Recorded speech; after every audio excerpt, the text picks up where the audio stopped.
I'm Glenn McGinnis, and this is Outburst. On this show, should we lower the voting age to 16?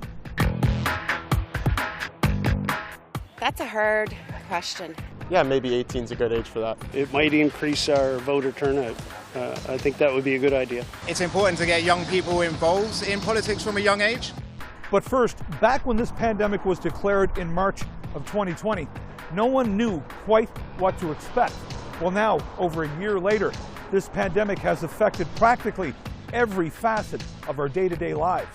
But that shift could also turn out to be an educational experience for many of us.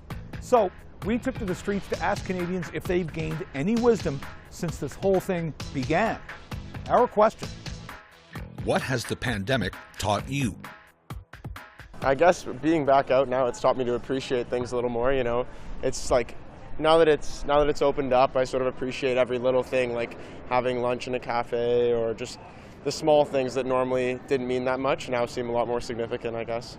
To value my friends a lot more, and you know that spending time with family is really important.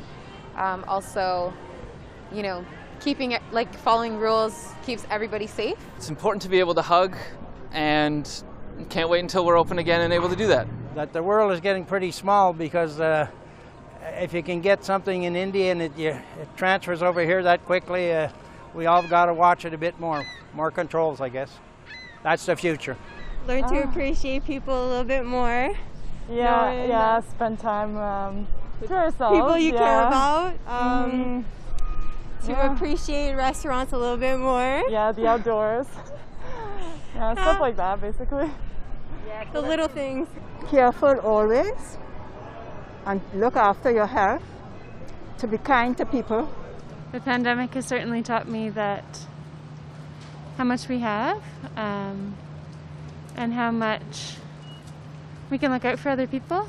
I think that it's taught a lot of people that we can make sacrifices for other people, and I'm also interested in how we can then translate that into how we think about climate change, and how we can make sacrifices for other people, we can make sacrifices for the earth, and we can take care of each other. Certainly taught me to stay humble, connect with friends and family more, and cherish those sorts of relationships for sure. I guess that people weren't as ready for a pandemic as they thought, or the government maybe. It's taught me to reflect on what things that are important, because you see how many things can be taken away from you very quickly. Friends, socialization, being free to go to the restaurant or shopping, whatnot. So it's definitely made me think about realizing what's important in life. That we are more interconnected than we once believed, and we truly do live in a global community. I mean, it's taught me a lot of patience, and how to build meaning, how important relationships are and stuff like that, kind of put everything into perspective, I guess. That we all need to slow down a little bit and enjoy what life has here, and enjoy what Canada has to give us and the country, and, maybe explore at home first and then explore other ways in that way. It's taught me that I like socializing more than I thought I did. Or I like the option, I guess, to not leave my house instead of having to stay in my house. People need to be around other people, for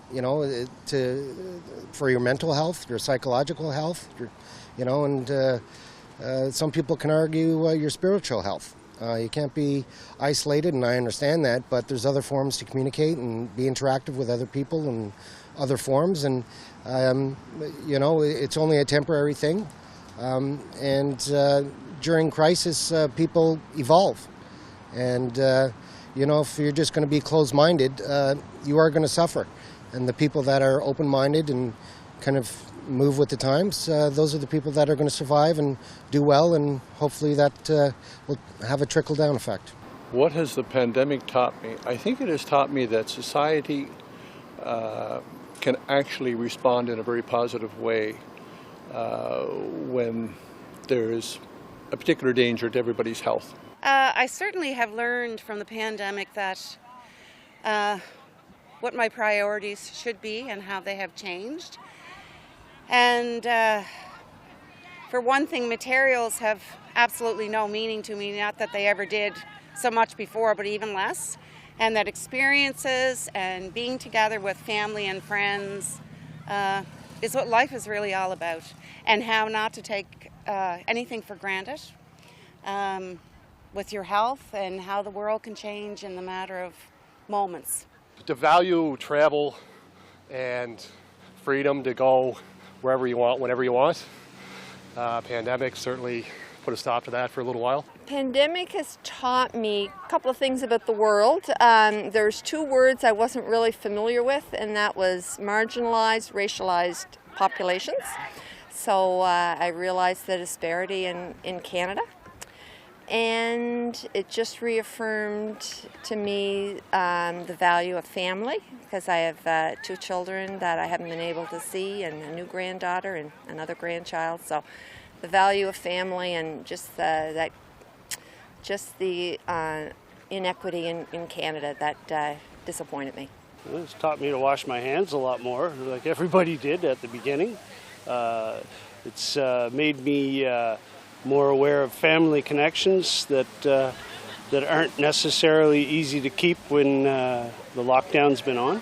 Yeah, I've taught patience from having to stay inside a lot. I've learned that stuff is more difficult and further since you can't know income of money, so it's more difficult to living and stuff. Well, you just got to be so careful now, going into stores and making sure you have your masks on, and it's terrible for people with family away, they can't get together anytime, so. But it hasn't affected me a lot, personally. I'm retired, so. COVID-19 has been the main focus of all levels of government practically since the beginning, and it's proven to be an enormous challenge. But before the pandemic, there were many other important issues that had to be dealt with, which may have taken a back seat to COVID-19. So we took to the streets to ask Canadians this question. What other issues have been overshadowed by COVID-19? Mental health, I think, is the biggest one.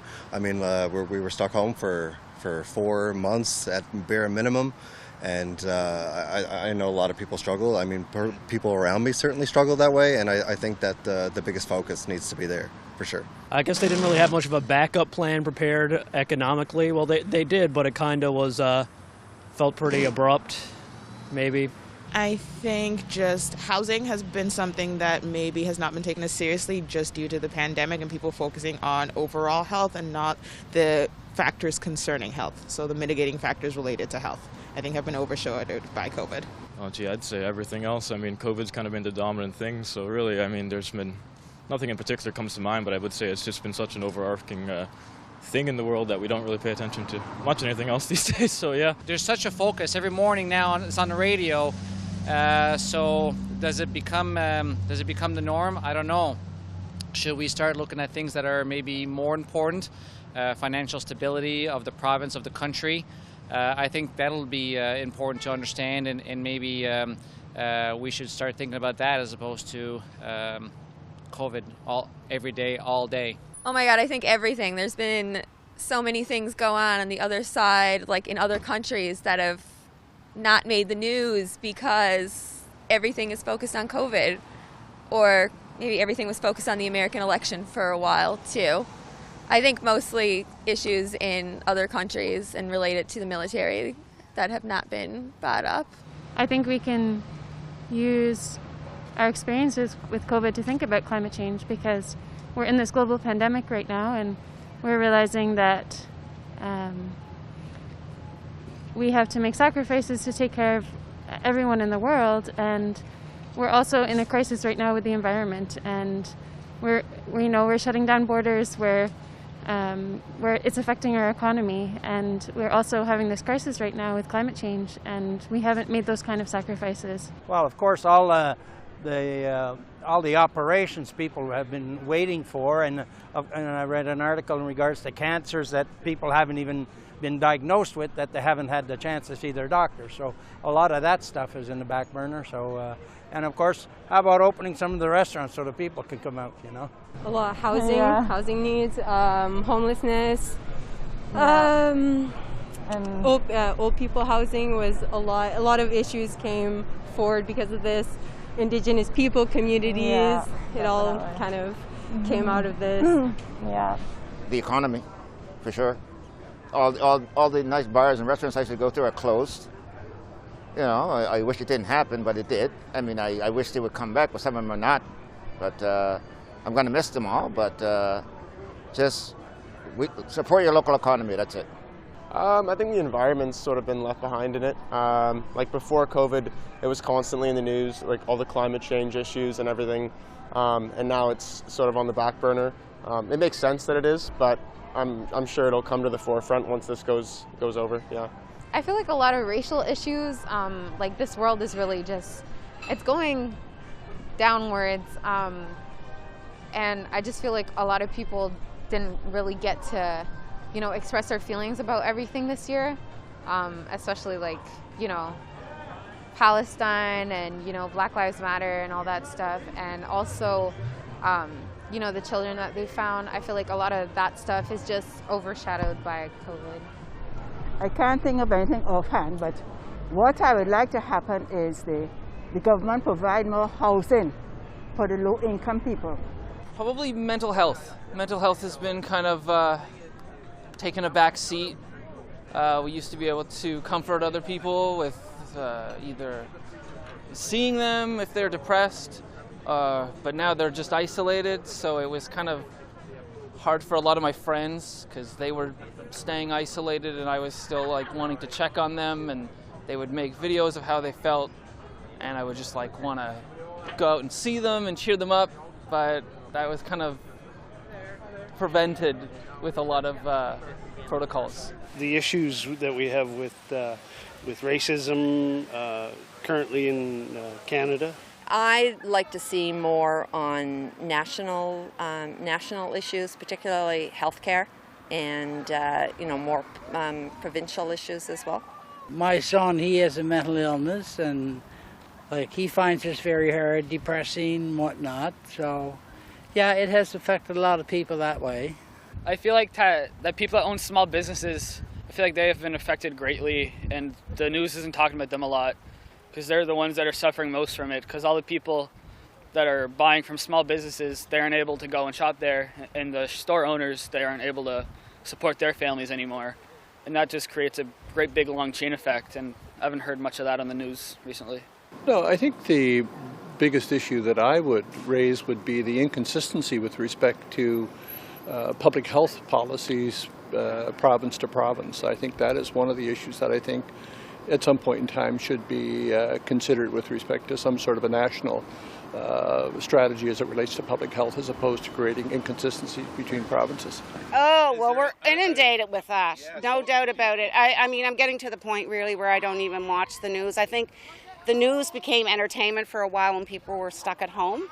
But now that we're more apt to be able to get out, I watch the news very, very little. You know, only what pertains to me, like getting a PEI pass to get off this island.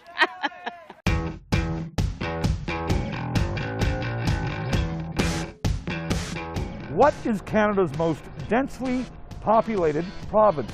Is it Ontario, Prince Edward Island, or British Columbia? British Columbia.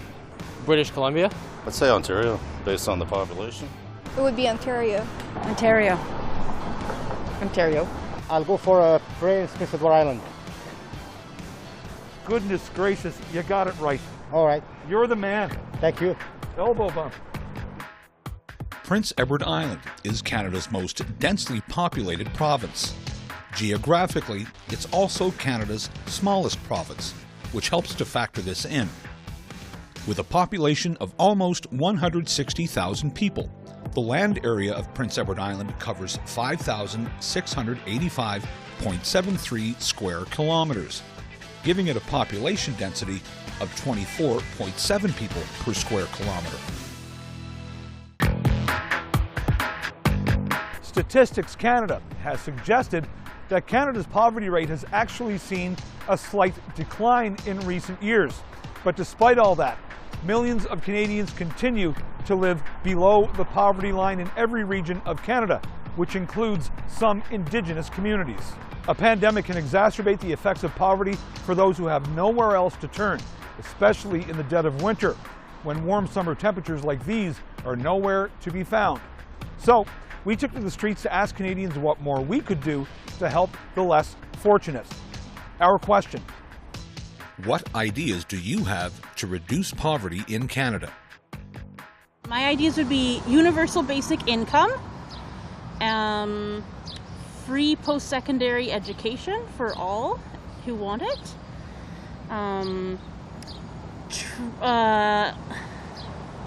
improved Medicare for all, pharmacare for all, dental care for, including dental and vision care.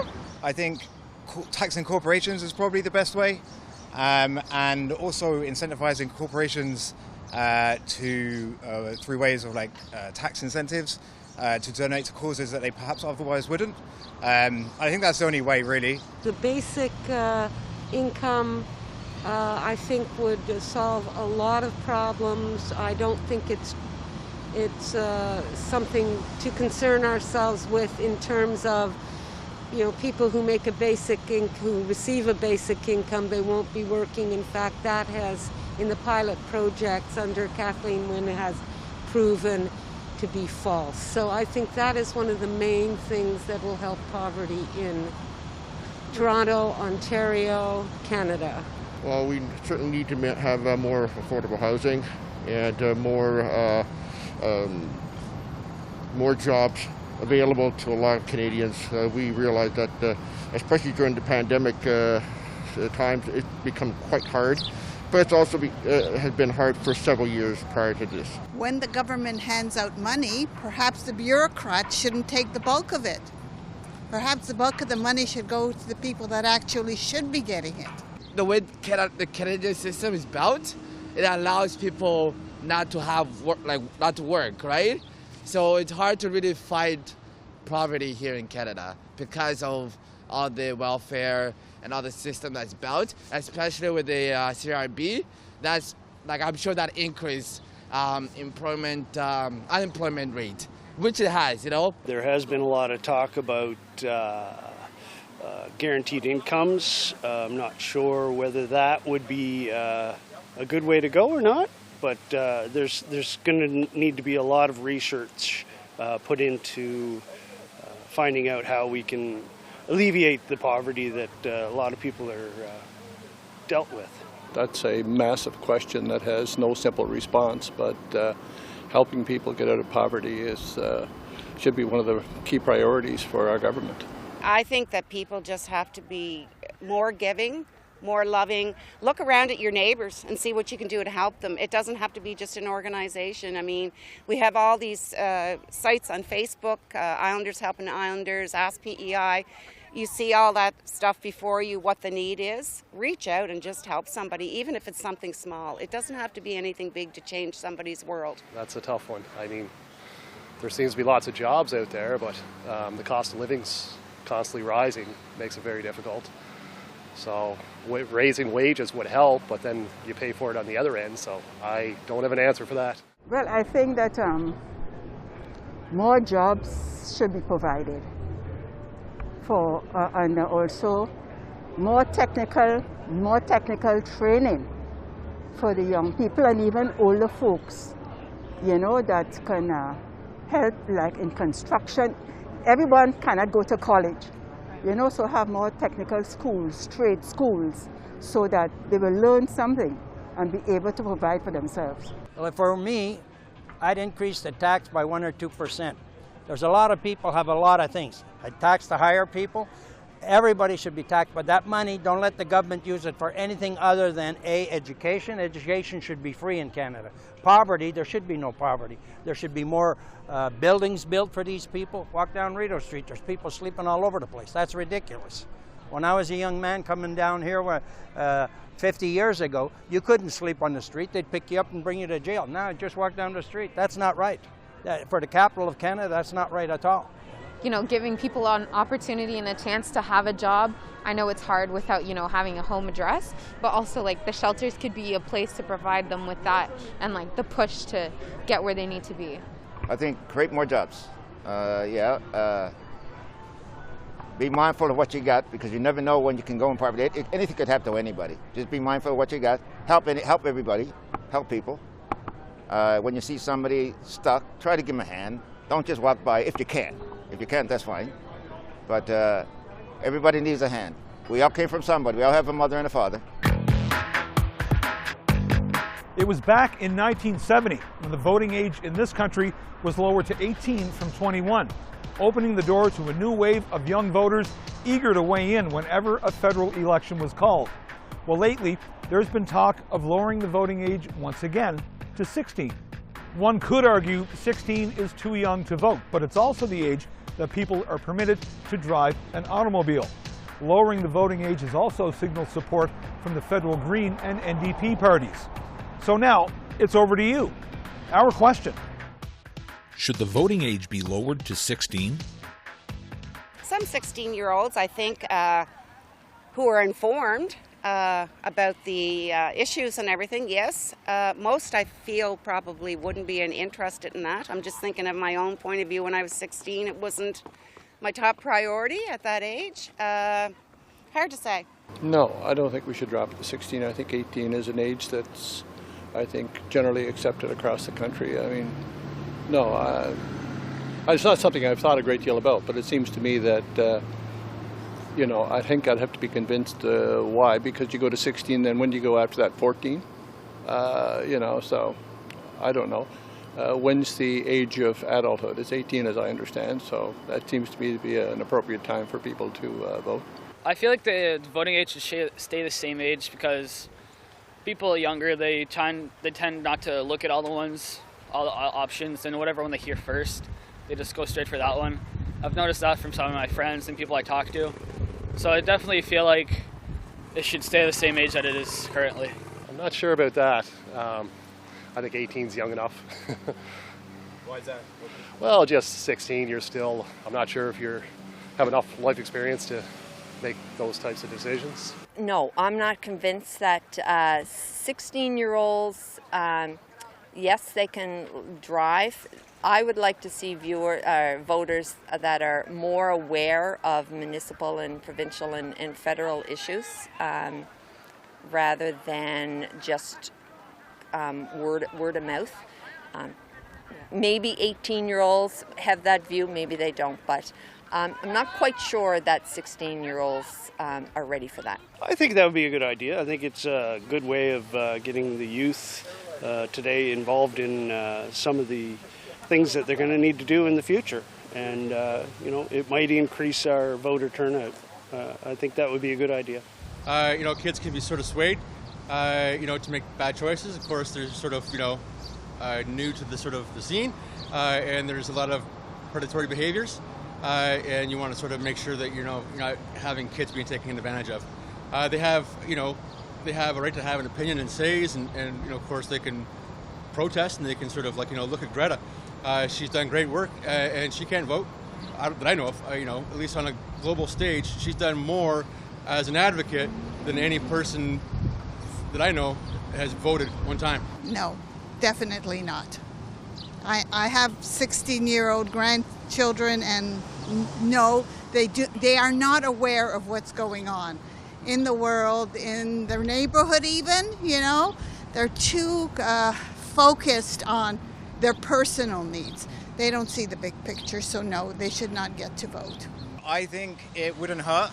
I think that it's important to get young people involved in politics from a young age, but a large problem with that isn't, the biggest part of that isn't their age, it's actually making them feel like they're part of it. And so I think that a lot of teenagers, especially from underrepresented communities, feel disenfranchised, and probably rightfully so, because a lot of things they see going on don't serve them or their community. So I think it's less about the age of people, and it's more about making sure that they feel like they play a part in the community and that their voice counts. I mean, I feel like I'd want to learn more about it before I say yes or no, but I think at 16 I for sure would have loved to have the privilege of voting and would have had a lot of ideas about the leaders that I would have liked to see at 16. So yeah, I think that's an interesting idea to to look into for sure. I think there's benefit to that because I think, kids are a lot brighter nowadays than maybe 20, 30, 40 years ago and so forth. I just think, how do you get them to actually vote? That's the hard part, right? So yeah, if you lower it, how do you encourage them to actually make the vote? Because we already have problems with people who are over 18 who don't vote, right? So let's get people encouraged to vote first and then maybe consider dropping that age. Given that the youth are going to inherit the world and the climate crisis we've burdened them with, yeah, probably a good idea. I'm on the fence on that. A 16-year-old is not quite thinking in adult terms. I can't really say at this point. I'm sort of, yes, I think it would be a good idea because of we need the youth vote, we need the youth to be involved, but it might be a little early. No, I don't believe so. I don't believe so. It should remain to status where it is at the present time. I don't believe it's necessary. It's all about education, and I think that if youth are educated about what voting is about and why they should vote, and if they have the opportunity, then absolutely. I think that could be a good thing for them. Absolutely, because look at all the young people. They're smart. Give them a chance. Give them a voice. They really need a voice, because if it wasn't for, if the young people would vote it, some of these politicians, what I see, would not be there. I don't know. When I was 16, I wasn't really interested in voting, so I don't think they'd be interested in voting yet. I feel like, the age of maturity is and should stay 18, I'm pretty sure. Yeah. I feel like it's just more responsible. It's important to have educated voters and people that aren't going to make rash decisions. So yeah, maybe 18 is a good age for that.